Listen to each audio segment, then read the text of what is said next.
صابرین کہ مجھے صبر کرنے والوں میں پائیے گا انشاءاللہ۔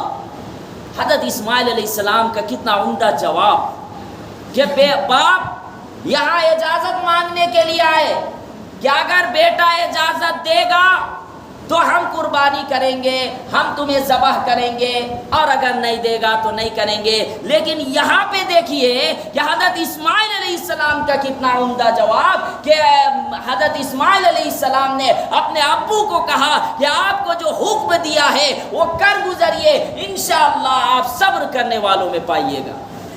اب یہاں پہ بظاہر دیکھیے کہ ایک باپ اپنے بیٹا کو ذبح کرنے کو تیار ہو گیا، اپنے باپ اپنے سگا بیٹا کو ذبح کرنے کو تیار ہو گیا۔ لیکن کیوں تیار ہوا؟ اس میں تو کوئی نفع نہیں ہے۔ ایک سگا بیٹا کو ذبح کرنا، وہ بھی ایک ہی لڑکا، اور وہ بھی بڑھاپا کا سہارا، اس میں تو کوئی نفع نہیں ہے سوائے نقصان کے۔ لیکن اللہ کا حکم آ گیا تو پھر حضرت ابراہیم علیہ السلام بھی تیار ہو گئے، حضرت اسماعیل علیہ السلام بھی تیار ہو گئے۔ تو اب یہاں پہ دیکھیے ہم اور آپ یہ سوچتے ہیں کہ نہیں، یہ جو کروڑوں روپیہ کا نقصان ہو رہا ہے، یہی پیسہ اگر ہم غریبوں کو دے دیتے کتنا بھلا ہو۔ ہم یہ سوچتے ہیں، کچھ لوگ ایسے سوچتے ہیں کہ یہی پیسہ اگر ہم صدقہ کر دیتے تو کتنا بہتر تھا، یہی پیسہ اگر ہم جمع کرتے اور ہر سال تھوڑا تھوڑا وہی قربانی کے گوشت کو تھوڑا تھوڑا کر کے بانٹتے تو کتنا اچھا ہوگا، پورے سال لوگ مسلمان گوشت کھاتے۔ یہ سوچ سکتے تھے، لیکن یہ ہماری سوچ غلط ہے، ہماری سوچ غلط ہے۔ کیوں؟ کیونکہ اللہ نے حکم دیا کہ قربانی میں جو ہے تم جانور جو مخصوص قسم کے ہیں، سارے جانور نہیں، اس کو تم قربانی کرو، اور قربانی کا جب خون نکلتا ہے تو مسلمانوں کا گناہ معاف ہو جاتا ہے۔ قربانی کے جانور کا خون جو نکلتا ہے تو مسلمانوں کا گناہ معاف ہو جاتا ہے۔ اور حدیث کے اندر کہا گیا کہ قربانی کے جانور کا خون زمین پر گرنے سے پہلے ہی اللہ تبارک و تعالی وہ قربانی کے جانور، وہ قربانی کو اپنے بارگاہ میں قبول کر لیتے ہیں۔ اللہ تعالی قربانی کو اپنے بارگاہ میں قبول فرما لیتے ہیں۔ دوسری بات یہ ہے کہ ہم یہ سمجھتے ہیں کہ یہ جو جانور حلال قسم کا ہم لوگ قربانی کرتے ہیں تو اس میں جانوروں کی کمی آ جائے گی، ایسی بات نہیں۔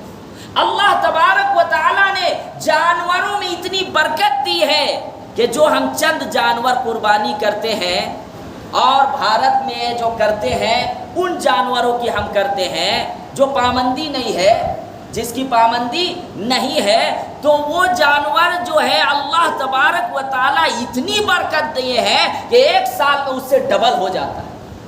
آپ تجربہ کیجئے گا، آپ غور و فکر کیجئے گا اور معائنہ بھی کیجئے گا کہ جو جانور کی ہم قربانی کرتے ہیں ایک سال میں وہ اس سے بھی زیادہ ڈبل ہو جاتا ہے، کیونکہ اللہ تبارک و تعالیٰ نے بکریوں میں، کھسیوں میں ایک خاص قسم کی برکت رکھی ہے۔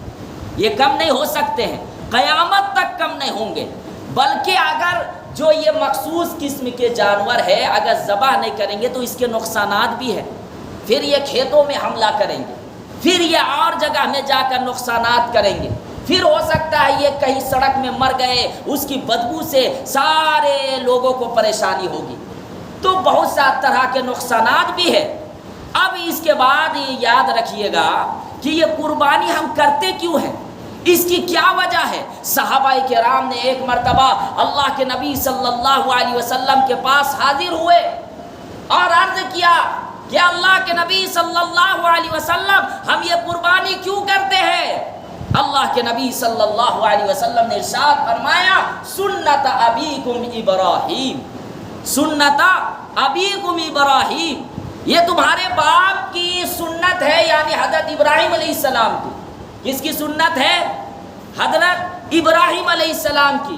انہی کی یادگار میں ہم سب قربانی کرتے ہیں، اور پھر آپ صلی اللہ علیہ وسلم نے خود قربانی کی، یہاں تک کہ کتابوں میں لکھا ہوا ہے کہ 10 سال تک اللہ کے نبی صلی اللہ علیہ وسلم مدینہ میں رہے اور کوئی سال اللہ کے نبی صلی اللہ علیہ وسلم نے غیر حاضری نہیں کی قربانی میں، ہر سال قربانی کیے، 10 سال تک رہے اور 10 سال تک قربانی کرتے رہے۔ اب یہ یاد رکھیے گا یہ قربانی، اچھا آپ کبھی غور و فکر کیجئے، چاہے یہ حج ہو چاہے یہ قربانی ہو، چاہے حج ہو یا قربانی ہو، یہ حضرت ابراہیم علیہ السلام، حضرت اسماعیل علیہ السلام اور حضرت حاجرہ علیہ السلام کی یادگار ہے، اور انہی کے اعمال ہے، انہی کا طریقہ ہے اکثر و بیشتر، اور اسی طریقے سے اللہ کے نبی صلی اللہ علیہ وسلم نے بھی کر کر بتلایا ہے۔ یہ دیکھیے کہ صفا مروہ کا چکر لگانا، اگر اس میں غور کیجئے گا تو حضرت حاجرہ کا جو دوڑنا ہے بچے کی خاطر، اس میں بھی ایک بڑا امتحان اللہ تبارک و تعالیٰ نے حضرت ابراہیم علیہ السلام سے بھی لیا تھا اور حضرت حاجرہ سے بھی لیا تھا، کہ ایک ایسی جگہ چھوڑنے کو اللہ نے حکم دیا۔ آج تو آبادی نظر آتی ہے، آج جو ہے رونقیں ہیں وہاں پر، لیکن کچھ سال پہلے جب حضرت ابراہیم علیہ السلام سے امتحان لیا جا رہا تھا، اس وقت کوئی آبادی نہیں تھی، دور دور تک کوئی انسان نظر نہیں آ رہے تھے، کوئی گھر بار نہیں تھا۔ اس وقت جو ہے اللہ تبارک و تعالیٰ نے حضرت ابراہیم علیہ السلام کو کہا تھا کہ یہ جو چھوٹا سا معصوم بچہ، اس وقت تو بڑا بھی نہیں ہوا تھا، معصوم بچہ، اور اس کے بعد حضرت حاجرہ کو یہ کہا گیا کہ یہ حضرت حاجرہ اور بچے کو لے جا کر اس جگہ چھوڑ جاؤ جہاں پر کوئی آبادی نہیں تھی۔ حضرت ابراہیم علیہ السلام وہاں پر چھوڑ دیے، اور مختصر میں حضرت حاجرہ کہنے لگی کہ آپ ایسی جنگل میں، ایسے صحرا بیاباں میں آپ چھوڑ کر جا رہے ہیں، اس بچے کو تو دیکھیے، میرے بارے میں کوئی خیال نہیں ہے، تو کم سے کم اس بچہ کو دیکھ کر تو آپ سوچئے۔ لیکن یہاں تو اللہ کا حکم آیا ہوا تھا نا۔ حضرت ابراہیم علیہ السلام وہاں پر کوئی جواب نہیں دیے۔ پھر جب ضد کرنے لگی حضرت حاجرہ کہ آپ یہ کیا کر رہے ہیں، تو صرف ایک جملہ حضرت ابراہیم علیہ السلام نے فرمایا کہ اللہ کا حکم ہے، میں خوشی خوشی تمہیں نہیں چھوڑ رہا ہوں، بلکہ اللہ نے حکم دیا ہے۔ بس جب یہ حضرت ابراہیم علیہ السلام کہتے ہیں، حضرت حاجرہ فوراً کہتی ہے کہ آپ چلے جائیے۔ اللہ اکبر!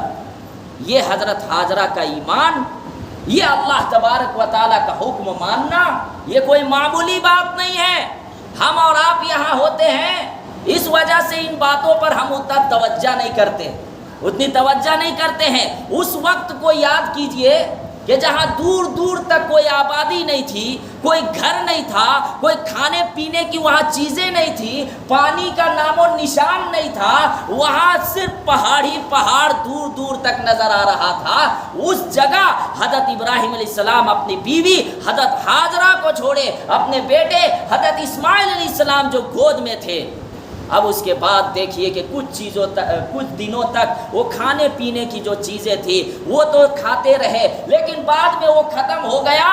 اس کے بعد پھر جب پیاس لگتی ہے حضرت حاجرہ کو، جس کی وجہ سے دودھ نہیں اتر رہا تھا، بچہ تڑپ رہا تھا حضرت اسماعیل علیہ السلام، اسی تڑپ کو دیکھ کر حضرت حاجرہ کبھی صفا پہاڑ پر دوڑتی ہے، پھر اس کے بعد بچے کا خیال آتا ہے تو پھر بچے کو دیکھنے جاتی ہے، پھر صفا پہاڑ کے بعد مروہ پہاڑ پر جاتی ہے، پہاڑ پر چڑھنے کے بعد دیکھتی ہے کہ شاید پانی نظر آ جائے، تو کہیں پانی نظر نہیں آتا، پھر بچے کا خیال آتا ہے تو پھر وہ ماں دوڑتے ہوئے بچے کے پاس آتی ہے، دیکھتی ہے، اس کے بعد پھر رہا نہیں جاتا ہے، پھر جو ہے صفا پہاڑی پر، کبھی مروہ پہاڑی پر 7 چکر لگاتی ہے۔ یہ اللہ تبارک و تعالیٰ کو یہ عمل اتنا پسند آیا، حضرت حاجرہ کا وہ دوڑنا اتنا پسند آیا کہ قیامت تک کے لیے حاجیوں کو یہ حکم ہوا کہ تمہارا حج پائے تکمیل تک نہیں ہو سکتا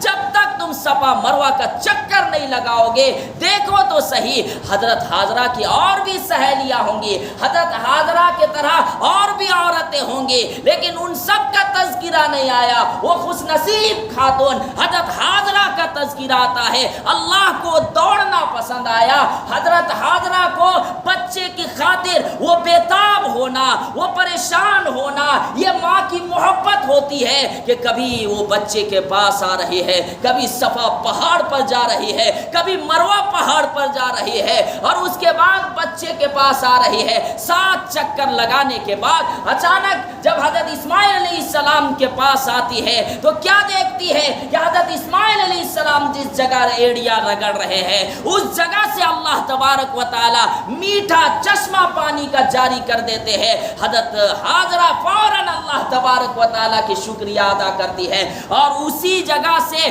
پانی چلو میں اٹھاتی ہے، اپنے بچے کو پیاس بجھانے کے لیے خود پیتی ہے اور اس کے بعد ان کی بھوک کو مٹاتی ہے۔ تو یہ اللہ کو یہ پسند آیا۔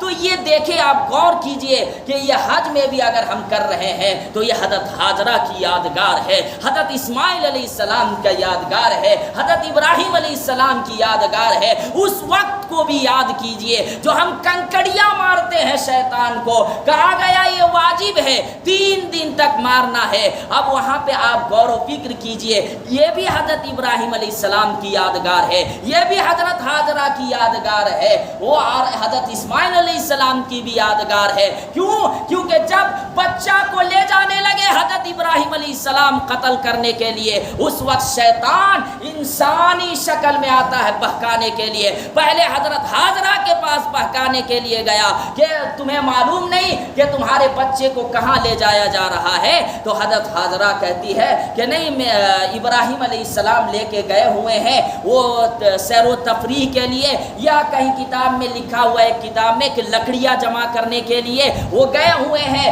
تو وہ انسانی شکل میں شیطان یہ کہنے لگا کہ نہیں، بلکہ وہ جو ہے آپ کے بچے کو ذبح کرنے کے لیے لے جا رہے ہیں۔ تو اس کے بعد وہ حضرت حاجرہ کا جواب کہ نہیں، کوئی باپ اپنے سگا بیٹا کو ذبح کرتا ہے، ایسا نہیں ہو سکتا، ایسا نہیں ہو سکتا۔ لیکن اس کے بعد جب شیطان یہ کہتا ہے کہ نہیں اللہ کے طرف سے حکم آیا ہے، تو حضرت حاجرہ کہتی ہے اچھا، جب اللہ کے طرف سے حکم آنا چاہیے تو میرے شوہر کو جلد بازی کرنی چاہیے، ذبح کر دینا چاہیے، ایسے اسماعیل میرے پاس اور بھی آ جائیں گے، اور اگر میرے پاس ہوتے تو اور بھی میں اللہ کے لیے قربان کر دیتا۔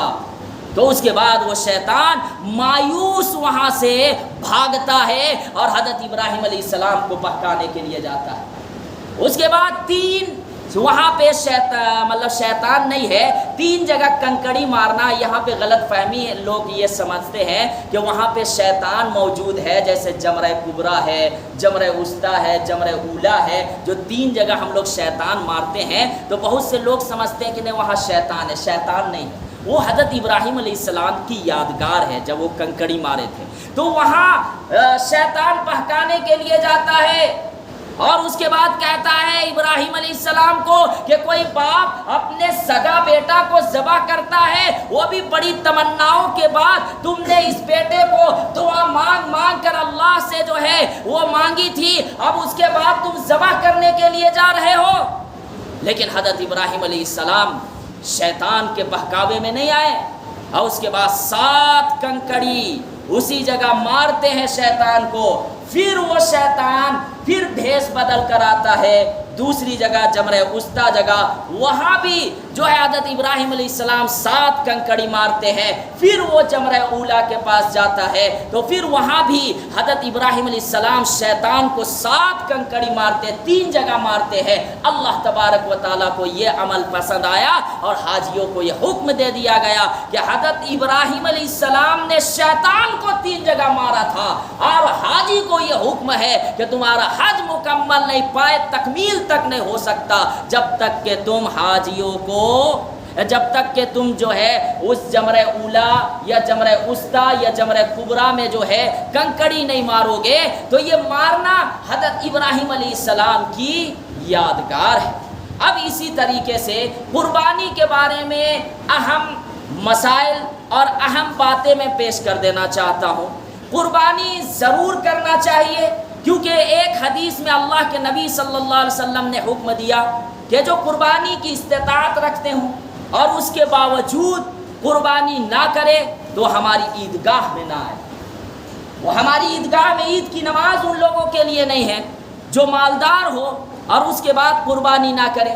اس لیے خوش دلی کے ساتھ قربانی کرے، اللہ کی رضا کے لیے کرے۔ اور اسی طریقے سے اللہ کے نبی صلی اللہ علیہ وسلم نے ارشاد فرمایا کہ قربانی کرتا جو ہے اللہ کی رضا کے لیے تو ہر جانور کے ہر بال کے بدلے میں اس کو نیکیاں ملیں گی۔ اب جانور میں کتنے بال ہوتے ہیں آپ شمار کر سکتے ہیں؟ گن سکتے ہیں؟ نہیں گن سکتے ہیں۔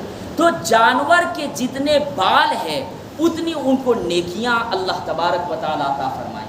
تو ایک صحابی عرض کیے کہ اللہ کے نبی صلی اللہ علیہ وسلم اگر کوئی اون والا جانور ہو تو پھر اللہ کے نبی صلی اللہ علیہ وسلم نے فرمایا کہ ہر اون کے بدلے میں ان کو نیکیاں ملیں گی، ان کے گناہ معاف ہوں گے۔ تو کہنے کا مقصد یہ ہے کہ جن پر قربانی واجب ہے خوش دلی کے ساتھ قربانی کریں۔ اب یہاں پہ یہ بات یاد رکھے کہ قربانی کن پر واجب ہے؟ قربانی کن پر واجب ہے؟ تو 5 چیزیں جن پر ہے ان کے اوپر قربانی واجب۔ نمبر 1، جن کے پاس 7.5 تولہ سونا ہو۔ 7.5 تولہ تو سمجھتے نہیں ہیں، 87 گرام جس کے پاس سونا ہو وہ سمجھیے کہ وہ صاحب مالدار ہے، ان کے اوپر قربانی واجب۔ اسی طریقے سے 52.5 تولہ چاندی، یہ سونا کا ہو گیا، 87 گرام سونا جس کے پاس ہے قربانی واجب۔ 52.5 تولہ جس کے پاس چاندی ہے ان کے اوپر قربانی واجب، یعنی 612 گرام 480 ملی گرام جس کے پاس چاندی ہے ان کے اوپر قربانی واجب۔ تیسرا یہ ہے کہ مال تجارت، یعنی چاندی کی قیمت کے برابر اس کے پاس ایسا مال ہو جو بیچنے تجارت کرنے کی نیت سے رکھا ہو، چاہے زمین ہو، چاہے سامان ہو، چاہے جو بھی چیزیں ہو جو بیچنے کی نیت سے ہے آپ کے پاس۔ اب 612 گرام کی قیمت کیا ہے؟ تو یاد رکھیے گا یہ تیسرا مال تجارت ہے، اور چوتھا کیش، پیسہ، چاہے آپ کے پاس ہو یا اکاؤنٹ میں ہو۔ تو اگر جس شخص کے پاس 40,000 روپیہ ہے، جس شخص کے پاس 40,000 روپیہ ہے تو اس کے اوپر قربانی واجب ہو جاتی ہے، اور اتنا ہی کا اگر مال تجارت ہو، وہ مال جو بیچنے کی نیت سے ہو، تو ان کے اوپر قربانی واجب ہو جاتی ہے۔ 5واں جو ہے وہ یہ ہے کہ ضرورت اصلیہ سے زیادہ آپ کے پاس سامان ہو۔ مثال کے طور پر آپ کے گھر میں بہت سارے سامان ایسے ہوتے ہیں جن کو سال میں کبھی یوز نہیں کیا جاتا، اور وہ بہت سارے سامان ہے اور اس کی قیمت چاندی کی قیمت یعنی 40,000 کے برابر ہے، تو سمجھے قربانی آپ کے اوپر واجب۔ جو سامان یوز نہیں کرتے پورے سال پڑا رہتا ہے، گھر میں بہت سارے سامان ہیں، برتن وغیرہ ہوتے ہیں، اور اسی طریقے سے اور بھی بہت طرح کے سامان ہوتے ہیں جو یوز نہیں کیا جاتا ہے۔ تو اتنا سامان اگر گھر میں ہے 40,000 کی قیمت کے برابر میں تو قربانی واجب ہو جاتی ہے۔ اب اگر یہ بھی مسئلہ یاد رکھیے گا، کسی کے پاس سونا کم ہے، چاندی کم ہے، تو دونوں کو ملائیے، اب ملانے کے بعد دیکھیے کہ اگر 612 گرام چاندی کی قیمت کے برابر اگر ہو جائے تو ان پر بھی قربانی واجب ہو جاتی ہے، قربانی دینی ہے۔ ایک بات ایک دم غور و فکر سے کام لیجئے گا، اور اگر سمجھ میں نہ آئے تو ضرور رابطہ کیجئے گا، مسائل میں بے جھجک پوچھنا چاہیے، شرم و حیا کو ختم کر دینا چاہیے۔ اسی طریقے سے قربانی کے بارے میں کہا گیا کہ گھر میں اگر 4-5 افراد ہو اور سب کمانے والے ہو اور سب صاحب نصاب ہو تو الگ الگ قربانی دینی واجب ہے۔ بہت سے لوگ یہ خیال کرتے ہیں کہ نہیں، قربانی اس سال ہم جو ہے ابو کے نام سے دے دیتے ہیں، اگلے سال امی کے نام سے دے دیں گے، پھر تیسرے سال دادا کے نام سے، پھر پر دادا کے نام سے، اور یہاں کمانے والے 5-6 ہیں اور سب ماشاءاللہ صاحب مالدار ہیں، لیکن 1-2 میں اکتفا کر کے نکل جاتے ہیں۔ یہ غلط فہمی ہے۔ اگر گھر کے اندر 4 لوگ ہیں اور چاروں کمانے والے ہیں اور چاروں صاحب نصاب ہیں، چاروں کو اپنی اپنی قربانی الگ دینی ہے۔ اگر باپ اپنی دے رہا تو یہ مت سوچئے گا کہ بیٹے کی طرف سے قربانی ہو گئی، اگر بیٹا دے رہا تو یہ مت سوچئے گا کہ قربانی جو ہے ہو گئی۔ اسی طریقے سے اگر عورتوں کے پاس جو زیورات ہیں تو ان کو الگ سے دینی قربانی واجب ہے، اگر وہ نہیں دیں گی تو وہ گنہگار ہوں گی۔ ہاں اگر شوہر دے دے مثال کے طور پر بیوی کہے کہ دے دیجئے اور شوہر خوش دلی سے دے دے تو ادا ہو جائے گی، تو قربانی ادا ہو جائے گی، لیکن واجب ہے کن پر؟ عورتوں پر۔ اور یہ مسئلہ معلوم نہیں ہوتا، سونا چاندی بھرے ہوئے ہیں گھر میں، پہن بھی رہے ہیں، اور عورتیں سوچتی ہیں میرے اوپر واجب نہیں ہے، میرے شوہر دے دیے، بات ختم۔ یہ غلط فہمی ہے۔ عورتوں پر اگر سونا چاندی ہے، نصاب کے مقدار پر ہے، عورتوں کو الگ سے قربانی دینی ضروری ہے۔ اسی طریقے سے یہ بھی مسئلہ یاد رکھیے گا کہ بڑے جانور میں 7 حصہ لے سکتے ہیں، بڑے جانور 7 کم بھی لے سکتے ہیں، لیکن زیادہ سے زیادہ 7 سے زیادہ آپ نہیں لے سکتے ہیں۔ چھوٹے جانور میں صرف 1، چھوٹے جانور میں آپ اس میں شریک نہیں کر سکتے۔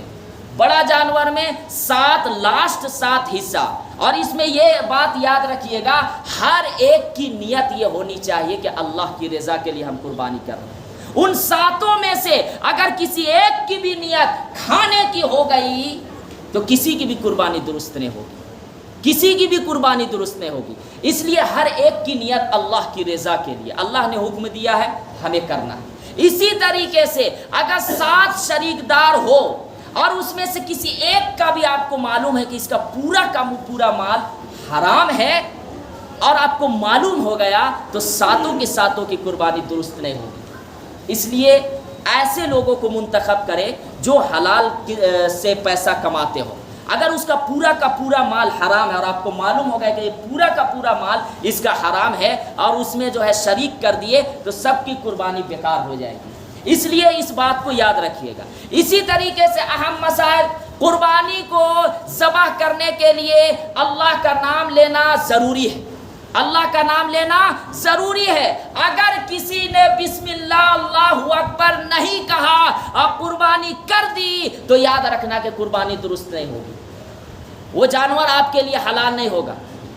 قرآن میں خود کہا گیا کہ جس جانور پر اللہ کا نام نہ لیا جائے وہ جانور آپ کے لیے حلال نہیں ہے۔ اس لیے ایک بات یاد رکھیے گا، جب قربانی کرتے ہیں تو بہت سے لوگ جو ہے وہ کسائی کو بھی جو ہے ہاتھ لگوا دیتے ہیں، کسی اور کو بھی شامل کر دیتے ہیں۔ کوئی اب اس میں پان تمباکو کھا رہا ہے تو 4-5 لوگ مل کر قربانی کرتے ہیں، ایک قربانی کیا، ایک جو ہے دعا پڑھا، باقی 2-3 لوگ دعا نہیں پڑھتے ہیں، تو یاد رکھیے گا وہ جانور بھی حلال نہیں ہوگا۔ اگر 2-3 اس چھری کو پکڑے ہیں تو سب کو بسم اللہ اللہ اکبر کہنا ہوگا۔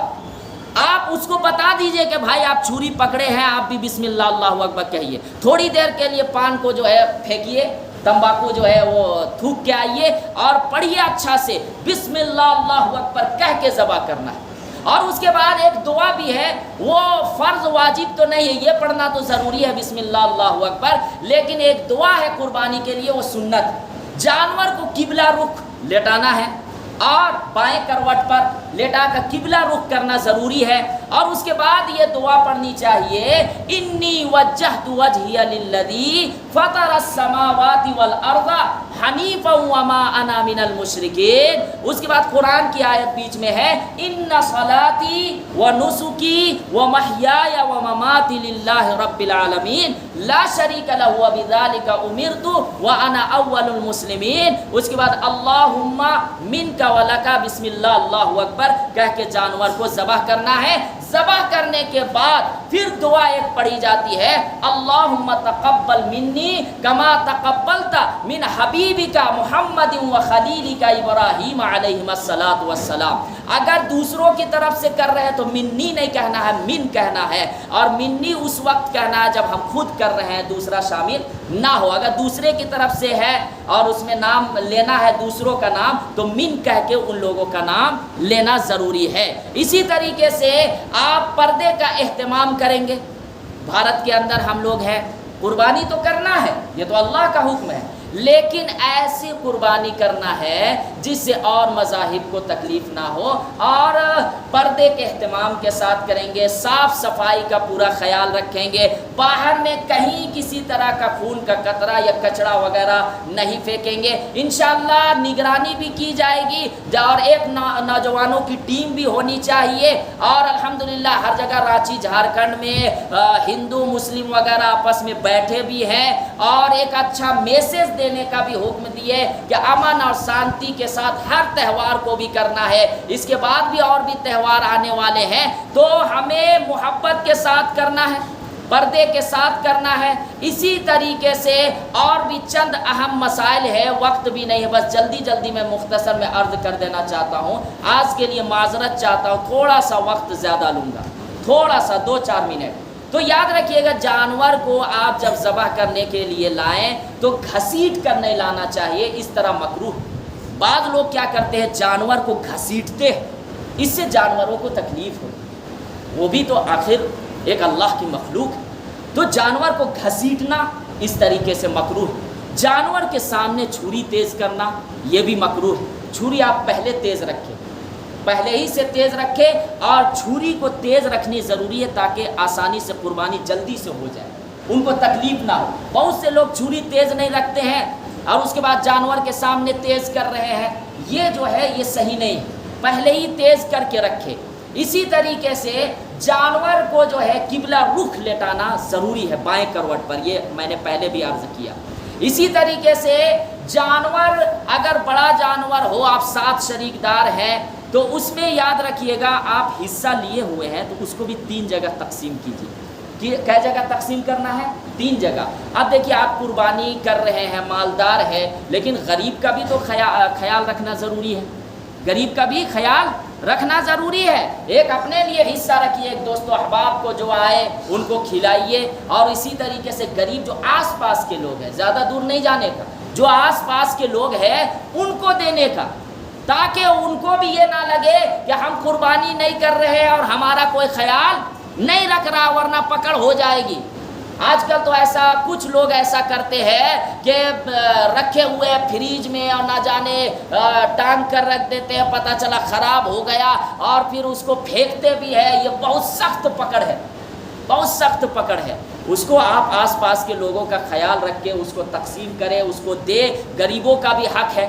اسی طریقے سے قربانی کے دن میں ایک بات یاد رکھیے گا، کل 9 ذی الحجہ ہے، کل 9 ذی الحجہ، بھارت کے اعتبار سے کل سے تکبیر تشریق ہم سب پڑھیں گے فجر کی نماز سے، فجر کی نماز سے تکبیر تشریق شروع ہو جائے گی۔ تکبیرات کیا ہے؟ سب لوگ ایک مرتبہ بلند آواز سے بولیے، اللہ اکبر، اللہ اکبر، لا الہ الا اللہ، واللہ اکبر، اللہ اکبر وللہ الحمد۔ کل فجر کی نماز سے یہ تکبیرات شروع ہوں گی اور 5 دن تک یہ تکبیرات پڑھنی ہے، 9، 10، 11، 12، 13 ذی الحجہ کے عصر کی نماز کے بعد بھی پڑھنی ہے، اس کے بعد یہ تکبیرات ختم ہو جائے گی۔ یہ تکبیرات بہت اہم ہے، واجب ہے، مردوں کے لیے بھی عورتوں کے لیے بھی۔ تو مرد حضرات بلند آواز سے پڑھیں گے، امام بھی پڑھیں گے، ایک دوسرے کو دیکھ کر مت پڑھیے گا۔ اور بہت سے لوگ جو اس میں لاپرواہی کرتے ہیں، نہیں پڑھتے، میں نے کئی لوگوں کو دیکھا نماز کے بعد کہ وہ نہیں پڑھتے ہیں، یا ایک دوسرے کو دیکھتے یا پھر یاد نہیں رہتا ہے، یاد کر لے، ایک دوسرے کو نہ دیکھے، خود پڑھنا ہے، انتظار میں نہیں رہنا ہے۔ امام نہیں پڑھے، آپ پڑھیے، اگر خدا نہ خواستہ امام بھول گئے تو آپ فوراً پڑھیے، ان کو یاد آ جائے گی، ہے نا۔ اسی طریقے سے یہ تکبیرات کیوں پڑھی جاتی ہے؟ یہ تکبیرات ایک عشق و محبت کا ترانہ ہے۔ جب حضرت ابراہیم علیہ السلام ذبح کرنے کے لیے تیار ہو گئے تھے تو اس وقت آسمان و زمین کے درمیان فرشتے تھے، وہ کہنے لگے، یا اللہ یہ کیا ہو رہا ہے، یا اللہ یہ کیا ہو رہا ہے؟ اور اس وقت فرشتوں کی یہ ندا تھی، اللہ اکبر، اللہ اکبر، کہ اللہ یہ کیا ہو رہا ہے، اللہ تو سب سے بڑا ہے کہ ایک سگا باپ اپنے بیٹے کو ذبح کرنے جا رہا ہے۔ اس وقت حضرت ابراہیم علیہ السلام کا جذبہ توحید اور زیادہ جاگا، اور اس کے بعد حضرت ابراہیم علیہ السلام پڑھتے ہیں، کیا پڑھتے ہیں؟ لا الہ الا اللہ واللہ اکبر، کہ اللہ تیرے سوا کوئی معبود نہیں، تو سب سے بڑا ہے۔ وہ معصوم بچہ جو صحیح سے دنیا بھی نہیں دیکھا تھا، وہ پیشانی جھکاتے ہوئے اپنے ہونٹوں سے، نذنین ہونٹوں سے وہ معصوم بچہ بھی کہتا ہے، کیا کہتا ہے؟ لا الہ الا اللہ واللہ اکبر، لاسٹ میں اللہ اکبر وللہ الحمد، اے اللہ تو سب سے بڑا ہے اور تیرا شکر ہے کہ تو نے اس معصوم بچے کی قربانی کو قبول کر لی۔ یہ دیکھیے، یہ حضرت ابراہیم علیہ السلام کی بھی ندا ہے، یہ فرشتوں کی بھی ندا ہے، یہ حضرت اسماعیل علیہ السلام کی بھی ندا ہے۔ اس لیے اس کو ضرور پڑھے اور عورتیں بھی گھر میں پڑھیں گے۔ اور بھی باتیں ہیں انشاءاللہ پھر روشنی ڈالوں گا۔ اور ایک اہم بات ہے، عید الاضحیٰ کی نماز بھی ہوگی یہاں، عید الاضحیٰ کی نماز بھی ہوگی 6 بجے انشاءاللہ جماعت کھڑی ہو جائے گی۔ عید الاضحیٰ کی 6 بجے انشاءاللہ جماعت کھڑی ہو جائے گی، تو آپ لوگ وقت پر تشریف لائیں گے انشاءاللہ۔ وآخر الدعوانا ان الحمدللہ رب العالمین۔ جو حضرات سنت نہیں پڑھے وہ